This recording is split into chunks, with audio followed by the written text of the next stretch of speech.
problem remains that God, in the Christian understanding, is a personal God whose aim and reason for creating the universe is to allow human beings, some would say coerce human beings, into a relationship with him. If that's the goal, if that's the desire, then it seems strange to me that some people are given an easy ride in this respect. They either get some form of religious experience, perhaps they receive a prophecy, perhaps they even get to meet the risen Christ himself. But not me, not my friends, not people that I know, probably not yourself. I don't know, you may have had a religious experience in your life, but I'm not sure that you've met Jesus and you know the way in which I mean that.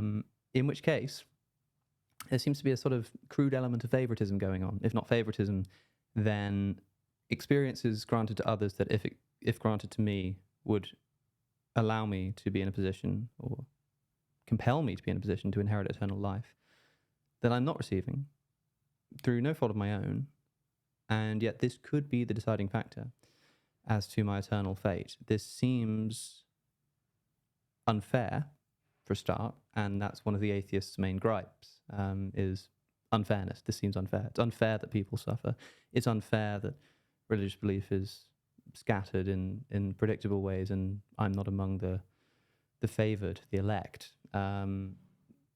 This is, I think, probably the principal emotion behind the power of this argument and why people so often refer to it, is that it seems unfair. And if God is anything, it seems he must be fair. I mean, I don't know if you'd agree with that. I imagine that you would agree that God would be fair, but that, I think, puts you in a position of having to defend the fairness, or having to believe that there is, in principle, a defense of the fairness of the kind of distribution that I've described. Yeah, I don't know if I would say that God is fair. Insofar as, our paradigm for fairness is based on a human expression of justice. Yeah. And in justice, you're rendering to another what is his due, but you're doing so according to a standard of equality, which equality can't really be grounded in our relationship to God. And that doesn't mean to say that he floats free of all morality. It's just that he is subsisting, morality in a certain sense, insofar as I would say that there's a non-parallelism between God's relationship to us and our relationship to God. And I think that's part of, there are a lot of interrelated things that I'm going to get too excited about and talk too fast about. Deep breath.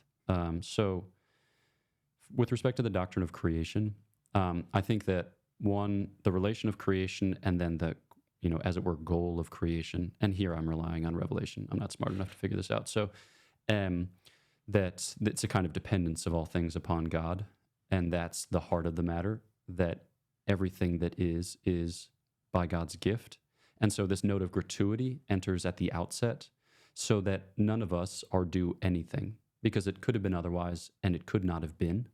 And as a result of which, what we have come to possess in time, is God's gift, but that it's earmarked for glory, or that it's earmarked for a return to God.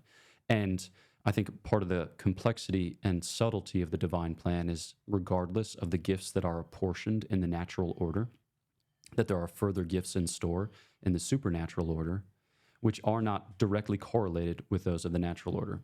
So like, for instance, Saint Therese of Lisieux, who lived in the late 19th century, she dies of tuberculosis at the age of 24, but she has these wild insights into the divine mercy, or these wild insights into the divine condescension, which in a certain sense catapult her beyond the limitations of body and soul, while still retaining a kind of organic connection with her personality and with her history.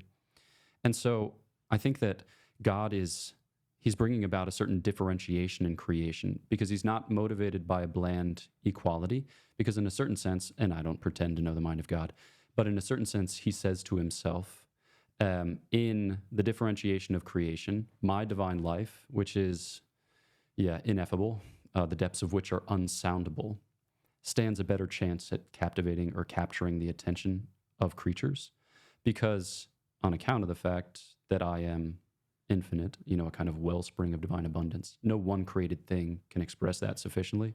And so he expends himself in creation, saying it differently, with the intent that both in its being and acting, and in the ultimate orientation of its being and acting to God, that you see both in the creature and in the ecosystematic harmony of the creatures taken as a whole or taken as a universe, right? Something more that God, as it were, hides both in the things and then in their relations as a way by which to afford us further opportunities for noticing. But I've been talking too long. Well, I want to understand the relevance of this to the experience of saying, look, I'm somebody who maybe I used to be a new atheist saying that God is some celestial dictator. Maybe he is a celestial dictator, but I think maybe the celestial part sort of undermines the badness of the dictator part. Who knows? But, you shake that off and you say, okay, look, religion isn't all evil. Heaven isn't some kind of North Korea. It's actually a quite pleasurable sounding experience. If there are such things as sort of moral truths, then I want to apprehend and follow them, and I want to worship that which deserves to be worshipped, and I want to see my family and friends again, the whole works. I'm just not convinced. I just don't think it's true. I've listened to arguments, and maybe I've had an irrational response to them, but I've tried my best, and if I'm limited only by my cognitive capacity, then I can hardly be blamed for that. Maybe I should have tried harder in school, but that seems like a quite loose basis on which to balance my soul for eternity. And I think that in itself would be something of a problem of evil, one of the many problems of evil. Okay, so here's the situation that I'm in, and this is the situation that many people are in. And it may not be the case that I'm truly seeking properly. It may be that I'm what Schellenberg has called a resistant non-believer. That is, your person who sort of has some kind of proactive defensiveness. And this is certainly true of many people, but so long as there is a single example, it doesn't have to be me, of somebody who sincerely seeks but doesn't find an answer, then what I'm looking for, I suppose, is either an explanation for that, an explanation of that experience, some kind of second order explanation which makes that not a problem to worry about, or itself what I'm doing wrong so as not to experience that. A question that I often ask is what you would do if you woke up tomorrow, sort of in my mind, as it were, you just found yourself convinced that the arguments don't run anymore, in the way that you've heard about conspiracy theories that the moon landing was fake, but you just sort of, you intuitively think it's ridiculous. And even if you start to look into them a bit, you think, no, there's no way these are true. And if somehow the eternity of your soul was predicated upon you accepting that the moon landing didn't occur. And I'm not trying to say that the arguments for God are of the same caliber, but by analogy, something that, look, arguments do exist, and they're discussed ad nauseum on the internet. But when you listen to them, you don't get to choose not to be convinced by them. You're just not. If that's the case, I ask, if you found yourself in that situation, what would you change? What is it, in other words, that I might be doing wrong? Yeah. I suspect I probably agree with you on the paper-thin quality of human volition.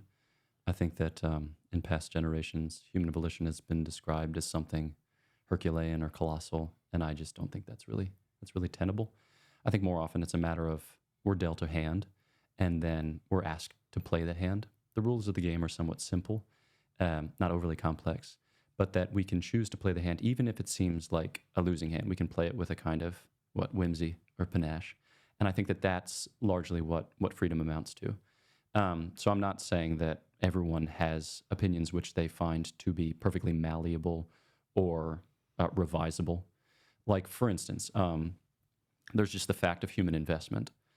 Think of like a Protestant pastor who is thinking about becoming Catholic. That's his livelihood, And you might say perhaps it's better not to involve oneself, like by way of livelihood, in a thing that you might decouple yourself from in subsequent, months or years. But that's not humane. We all do that. We all hitch our wagon to whatever it is. So I think that, one thing I would say is this. With respect to our rank in creation, and then with respect to differentiation amongst human beings, I would say that we're called to live this life. So not the life of rocks, or of plants, or of animals, or of angels, but of men. And so, like when St. Thomas, for instance, describes the movement proper to each, echelon or rank. He'll say God, makes no movements. Insofar as movement for him, is an expression of coming to be. He says angels, they come to their end by one movement, whereas men come to their end by many movements. So I think that there can be a kind of tendency to falsify our human experience by focusing on certain moments of it or even like tranches of it, when truth be told, it's over the course, right? It's discursive, it's diachronic. And I think that we have two modes in which we operate, the living of our lives and then the interpreting of our lives. Some people might want to break that into further modes still. But I think that we learn to live our lives well and we also learn to interpret our lives well. And as time passes, provided we're doing so sincerely, I would add in Christian context, by the grace of God, we get better at interpreting our lives. So like, for instance, if you had asked me in 2010, like, why did you become a Dominican friar? I would have told you like a hoorah story. It would have sounded like an army recruitment story. And you'd be like, that's precious.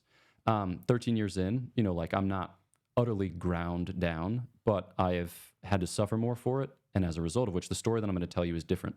And that doesn't mean that the story that I told you 13 years ago was necessarily false. It was, and nor was it just wholly perspectival. It's like, I can't relate to myself back then. No, there's continuity, there's narrative continuity.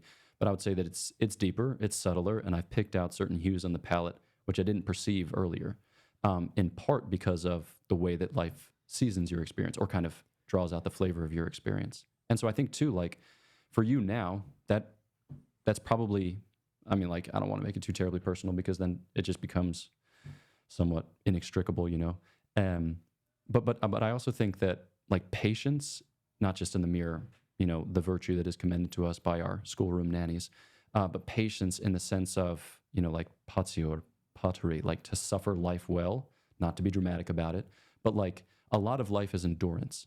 St. Thomas Aquinas, when he talks about the virtue of courage, he says there are two principal parts, the attack dimension and the endure dimension. He says the endure dimension is the principal part because life is hard in effect and because we need to bear up. And he breaks it out into two further pieces, which are patience and perseverance. Patience, which bears up under sadness, which I would say is one of the principal obstacles of living in the 21st century, and then perseverance, which sees it through to the end. So I think that there's something to the time-bound nature of our lives and God, his revelation interfacing with the time-bound nature of our lives, which forces us to kind of undergo it or to, like recognize and receive it with a certain patience. Okay, in the context of what I'm talking about, that is the evil, if God does exist, seemingly, or the sort of ostensible, apparent evil of people being withheld from communion with him. Yeah. In the context of speaking about that, taking a more holistic approach to a person's life might be helpful, but there are still, I think, quite jarring problems with this. For example, I presume you believe in libertarian free will. What the thing that I hold for antedates like the distinctions in which we currently traffic, Sure, and so I'm just a troll. human beings get to Choose stuff. choose stuff. Yeah. And so perhaps it's the case that I'm on some kind of grand theological journey. And that is that maybe when I turn 45, I'm going to see my sort of waterfall split into 3 streams and fall to my knees and accept Christ. Problematically, Cameron sat over there has libertarian free will. He could choose to stand up and stab me in the throat and kill me now. Yeah. I would die. I would come before God and I would fall short. And I wouldn't have accepted the sacrifice of Jesus.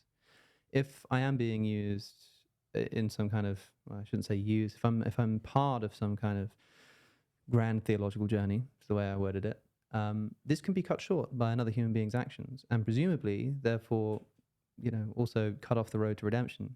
Now, some people have suggested to me when I pointed this out that, well, okay, because people sometimes say to me that it's a good job I'm an atheist because when I finally convert to Christianity, I'll provide such a great story for people to look to. It'll be some kind of road to Damascus-esque, narrative that people can refer to. Fine. Firstly, I feel like I'm being sort of used as a bit of a pawn. Yeah. But secondly, if that is the case, this can be cut short by another human being. Yeah. And sometimes people then say to me, well, if that were to happen, God would know what you would have done. They take a sort of Molinist view or something. They say, well, look, of course, if you die now, you're not making it to heaven. But God knows that if you would have stayed alive, that's what you would have done. And so you get to heaven on that account. If that's the case, then I don't see the point in this veil of tears altogether, because there's no point in running the exam if God already knows what everybody's going to get, if you know what I mean. So I'm not sure if what you were saying was a direct response to my point that people live with essentially the suffering of this privation of communion with God, even looking at it as a journey, even if I look at it as something that could potentially develop over time, this is something that can be trivially cut short by another human being's actions. All of this put together just ascribes an arbitrariness and triviality to the conditions under which my eternal soul either receives this unimaginably pleasurable communion with goodness itself, or whatever your sort of doctrine of the afterlife for those who are not so lucky is. I don't know what it is. I don't know if you're an annihilationist. Even that, compared to the infinite goodness of communion with God, is, a sort of infinitely bad outcome.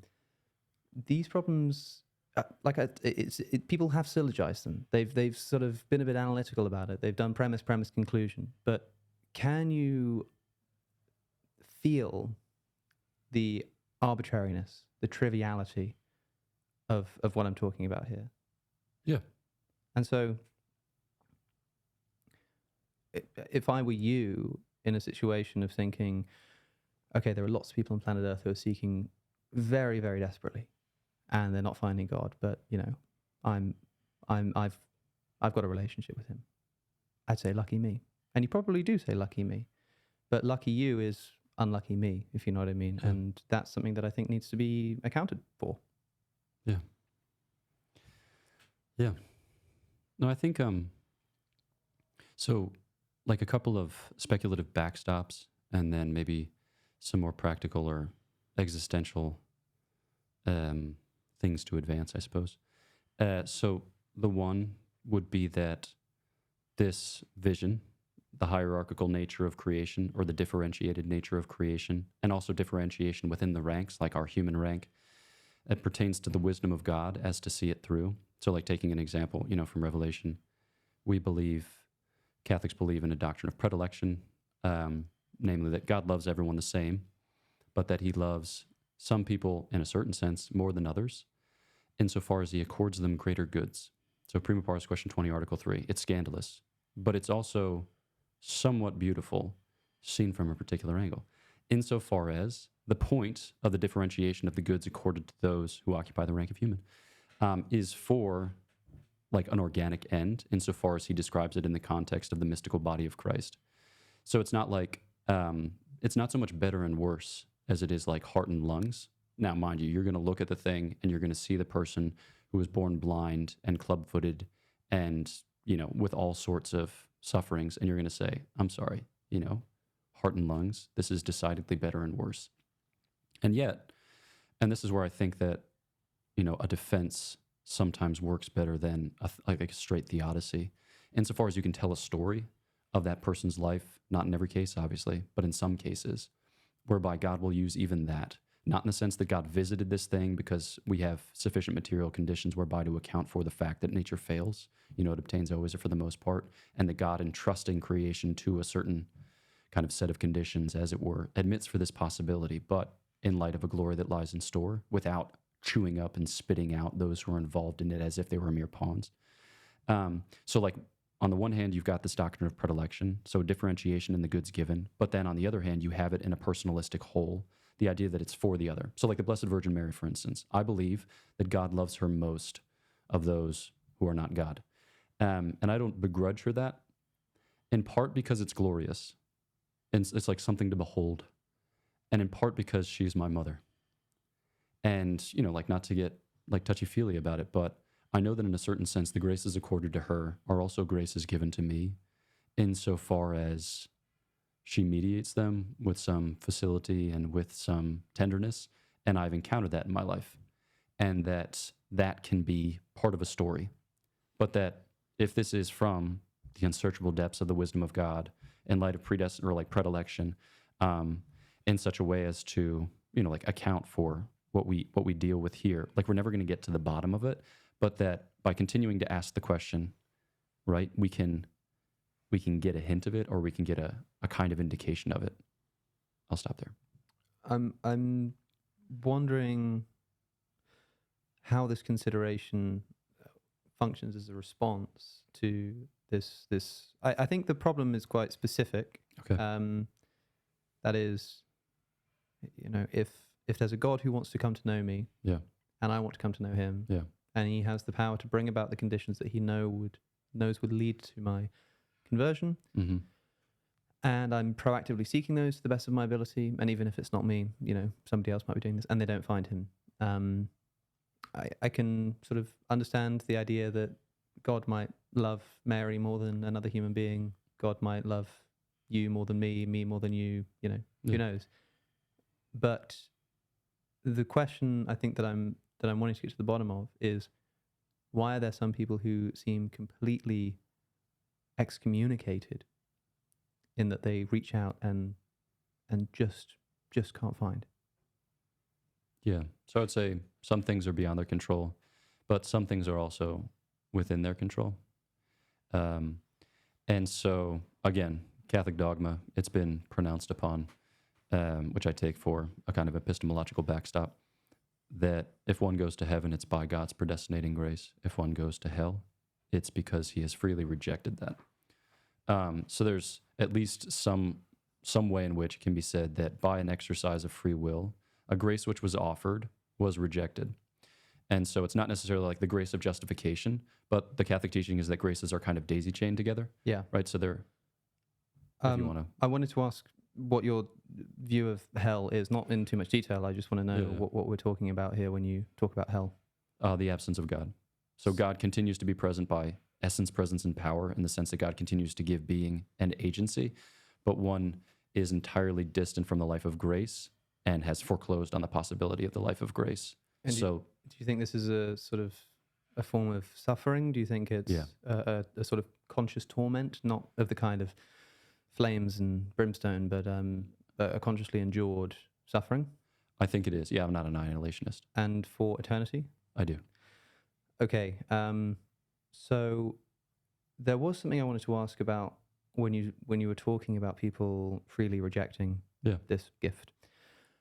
Do you think, as I do, that if it is true that this place, hell, exists, and that you somehow know you're going there and know the means to escape it, but choose not to do that anyway, that you are almost necessarily acting irrationally?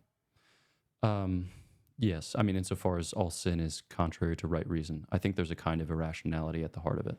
So my issue with this is that I think the only reason why somebody could possibly make that decision is if they either don't fully understand the situation or aren't convinced that it's true. Reason being that I think if you showed somebody hell and they knew that it existed, they knew with 100% certainty that it existed, and they knew that the way to avoid this is to, throw your life on Christ. People might struggle to varying degrees, but I don't even know if it would be possible for a person to not choose to at least try to do that.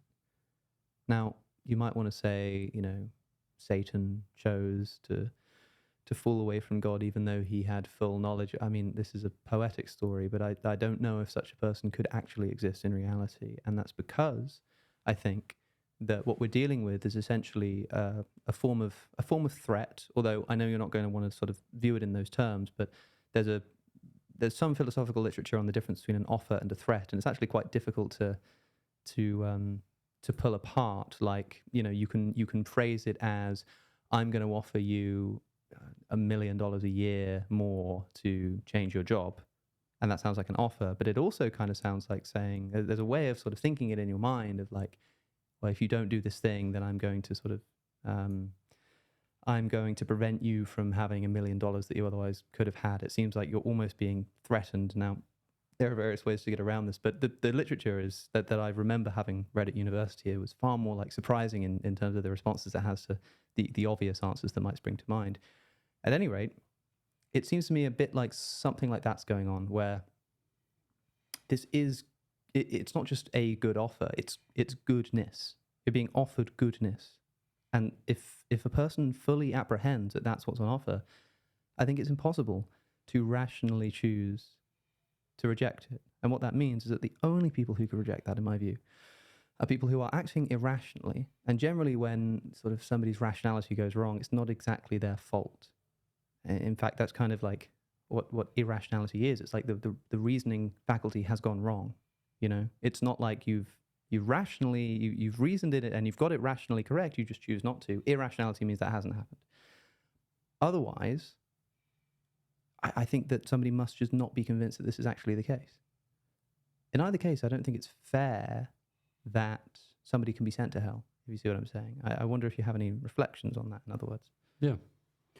So a couple initial thoughts are, with respect to the things that you cannot but choose or choose against, in the Catholic tradition, there's just one. It's the vision of God, like in his being, as it were, or in his essence. But everything else, on account of the fact that the evil or the good that it proffers is limited, leaves you free, insofar as you're free to see it from various vantages or under various aspects, and you can choose volition or nolition. So with respect to the vision of hell, that might function as a kind of motive of credibility. Like the person who is proposing to you the life of heaven in showing you the life of hell gives you reason to believe his or her testimony.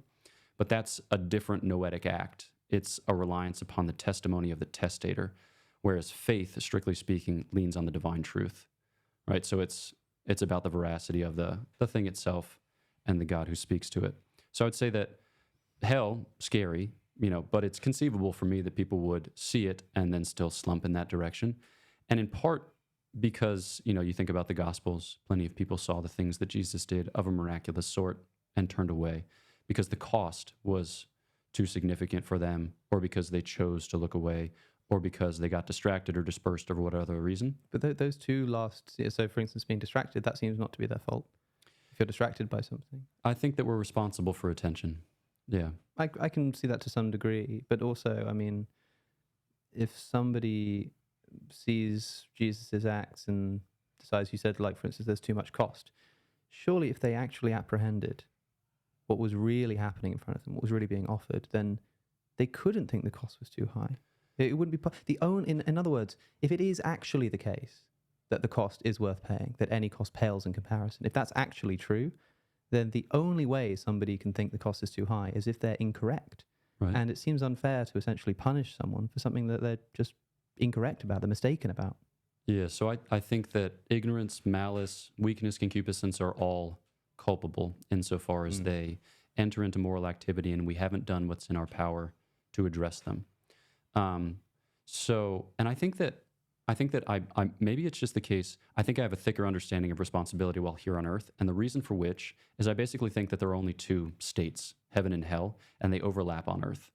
And so here we have a kind of probation period, but then the probation period ends at a certain point with the separation of the soul and the body because we no longer have the means whereby to gather further information upon which to subsequently make judgments and then reason. But like St. Catherine of Siena, for instance, says, all the way to heaven is heaven. Or like C.S. Lewis, I can't remember exactly where, maybe it's in God in the Dock, where he says, you might end in heaven, you might end in hell, but when you look back at your time on earth, you'll recognize it as having been continuous with your present experience. So for those who end in heaven, it will have been heaven on earth. For those who end in hell, it will have been hell on earth. And so my understanding of our agency is, I suspect it's a little thicker than yours, which isn't to say that yours is necessarily wrong. Maybe I'm just naively optimistic. I don't think it's necessarily wrong in the logical sense, but it's fine to say that you think I'm mistaken. That is necessarily the case of disagreement. I find people do this all the time. They say in conversations like these, they'll say, and not saying that you're sort of wrong or that you're thinking, but it's fine because you kind of have to do that at some point. Otherwise, either I'd be a Catholic or you'd be an atheist, right? And I guess what I'm trying to discover is what the actual differences, nook of the disagreement is. Perhaps I can ask you in these terms.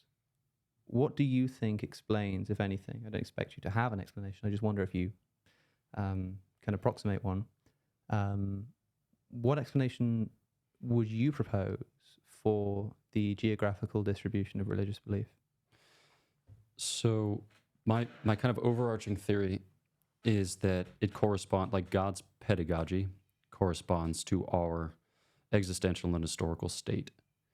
So I believe commitment at the outset that God gives everyone sufficient graces to conversion and eventual justification if those initial graces are profited from. And that's by the natural law, for instance, so like Romans 1 and 2, which, like the baseline understanding for which one need be responsible is an implicit faith in Hebrews 11:6 says basically that God exists and that he rewards those who are faithful to him.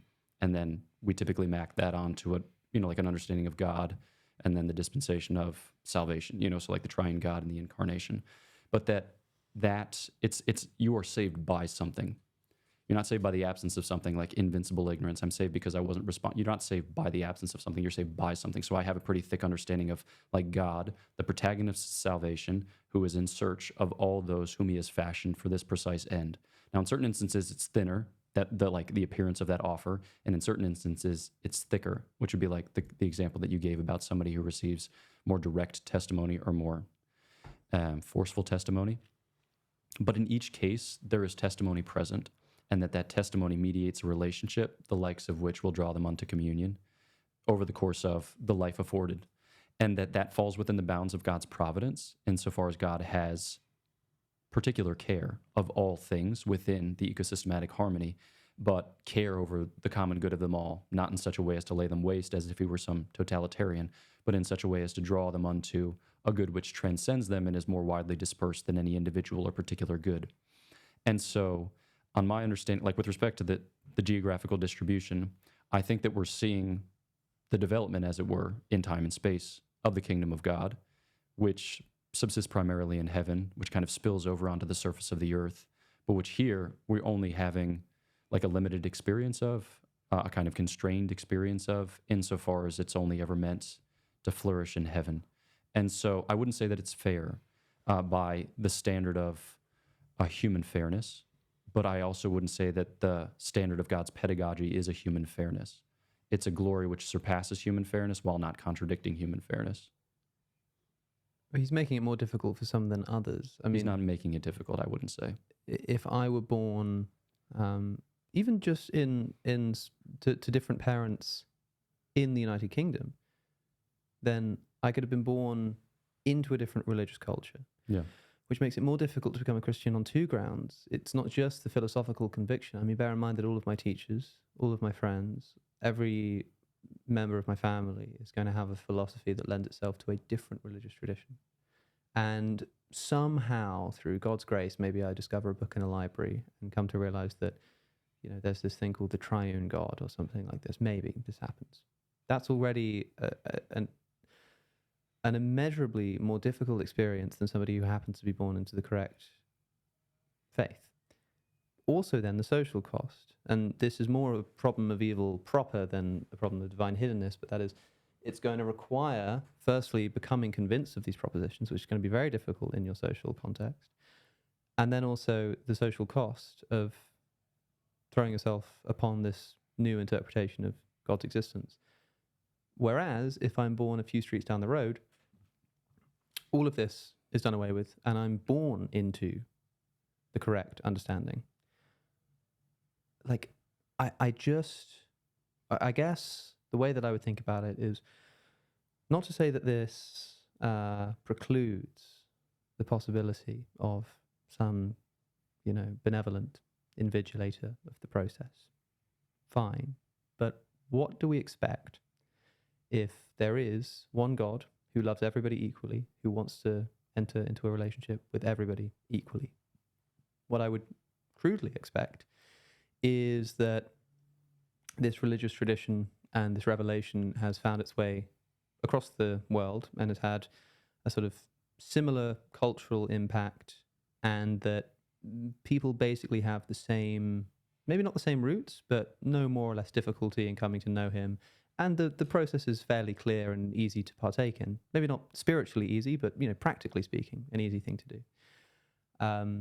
Straightforward, but not easy, let's say. What would I expect to find if religion is a man-made phenomenon? I'd probably expect that it varies by region, that it reflects its culture, that it suits its culture, that people violently disagree and tend to do so on the grounds of where they come from and their heritage. You know what I mean? Like, basically everything that we observe, I think, is more expected on that worldview. Now, I don't know if you agree with that but think it's false still, or if you would disagree with that characterization altogether. I don't know, because I think that would have to fall to the subordinated sciences as to the types of inroads that the gospel has made in particular cultures. Because it strikes me as an operations research problem, which would require like serious programming. And I just don't know if there's an Excel macro for it, because I think that you have to have that determination need be made, by the subordinate sciences, which I think, properly speaking, are sociology and then some kind of whatever it would be, it's like sociology of religion. Like to what extent do you encounter more in the way of obstacle or hindrance? To what extent do you inquire or do you observe more in the way of inroad or highway and byway through which the gospel can traverse a culture? And I think there are places in which the gospel is less present, or where Christian believers are fewer in number. But then, like, how do you measure the social impact of the few who are present there? Or how do you measure the transformation that it works in the intermediate institutions, for which they're present or in which they take part? Because like in some places, like profession of an alien creed is punishable by death, right? So that's a strong motivating factor.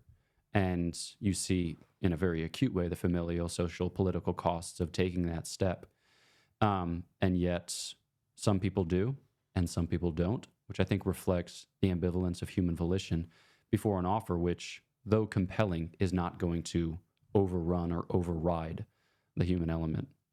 Let's think about it again in the context of free will, in that when people convert, C.S. Lewis writes that when a Christian becomes an atheist in like university or something, it's very rarely because they've heard some kind of argument. It's because, their friends want to go out and they want to go drinking and they want to engage in casual sex, and it's more of a sort of cultural thing. You just sort of, who you are, what is it? Show me the friends and I'll show you the man, something like that going on. I think this is true in both directions. And it is also true in a philosophical sense, in that if somebody has converted to Christianity from atheism, a lot of the time it's because they've met somebody who's talked them through it, who's answered their objections and shown them to church. Maybe, that they've you can imagine the Christian films in which somebody saves the choking child from dying and then invites them to church or something. I think that's the plot of at least one of these films. Okay, this isn't too far off what actually happens in a lot of cases. And it happens in the reverse. You have Christians who go to university, meet a bunch of atheists, and and it may be totally sort of irrational, but they're talked out of it somehow. Now, that means that there are certain Christians alive today who now have the correct doctrine and the correct practices, and they're probably going to go to heaven because they met somebody who introduced them to the faith. Because that person sort of was scrolling through the universities, didn't really have an idea of where to apply, and then thought that, Liverpool University, that's got a nice library. I quite like the look of the ceiling, so maybe I'll apply there. And that arbitrary, trivial choice is the reason why this person is now going to heaven. If free will exists in the sense that I understand that you think it does, this person could have preferred a different ceiling of a library and therefore excluded this now stranger from eternal life.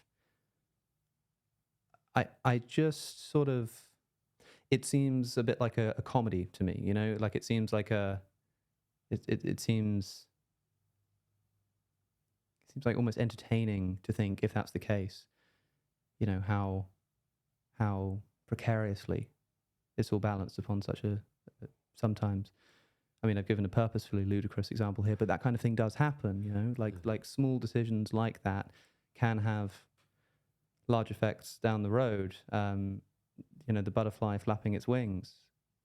If this is the case, like, I don't know, I think it captures an emotion that doesn't do well in a syllogism.